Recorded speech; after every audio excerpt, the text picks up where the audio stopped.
एक सेठ और सेठानी रोज़ सत्संग में जाते थे। एक सेठ और सेठानी रोज़ सत्संग में जाते थे।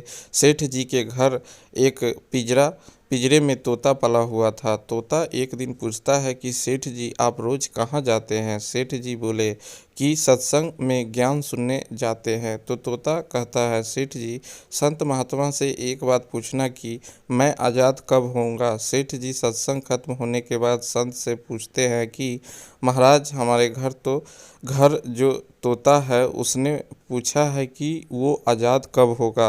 संत जी ऐसा सुनते ही बेहोश होकर गिर जाते हैं। सेठ जी संत की हालत देखकर चुपचाप वहाँ से निकल जाते हैं। घर आते ही तोता सेठ जी से पूछता है कि सेठ जी, संत ने क्या कहा? सेठ जी कहते हैं कि तेरी किस्मत ही खराब है, जो तेरी आज़ादी का पूछते ही वो बेहोश हो गए। तोता कहता है, कोई बात नहीं सेठ जी, मैं सब समझ गया। दूसरे दिन सेठ जी सत्संग में जाने लगते हैं। तब तोता पिंजरे में जानबूझकर बेहोश होकर गिर जाता है। सेठ जी उसे मरा हुआ मानकर जैसे ही उसे पिंजरे से बाहर निकालते हैं तो वो उड़ जाता है। सत्संग जाते ही संत सेठ जी को पूछता है कि कल आप उस तोते के बारे में पूछ रहे थे ना, अब वो कहाँ है? सेठ जी कहते हैं, हाँ महाराज, आज सुबह सुबह जो वो जानबूझकर बेहोश हो गया, मैंने देखा कि वो मर गया है, इसलिए मैंने उसे जैसे ही बाहर निकाला तो वो उड़ गया।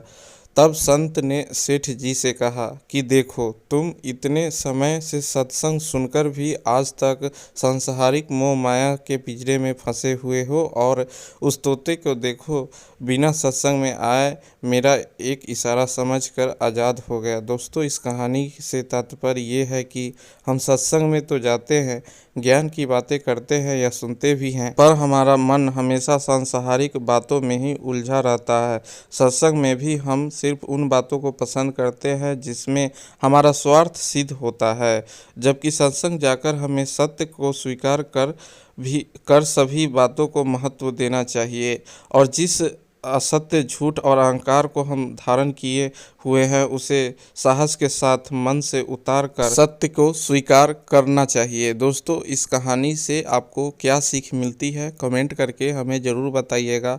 और दोस्तों, आपसे रिक्वेस्ट है कि अभी तक हमारे इस चैनल को सब्सक्राइब नहीं किए हैं तो प्लीज़ चैनल को सब्सक्राइब जरूर कर लीजिएगा। तो मिलते हैं एक और नई कहानी में, तब तक के लिए जय हिंद।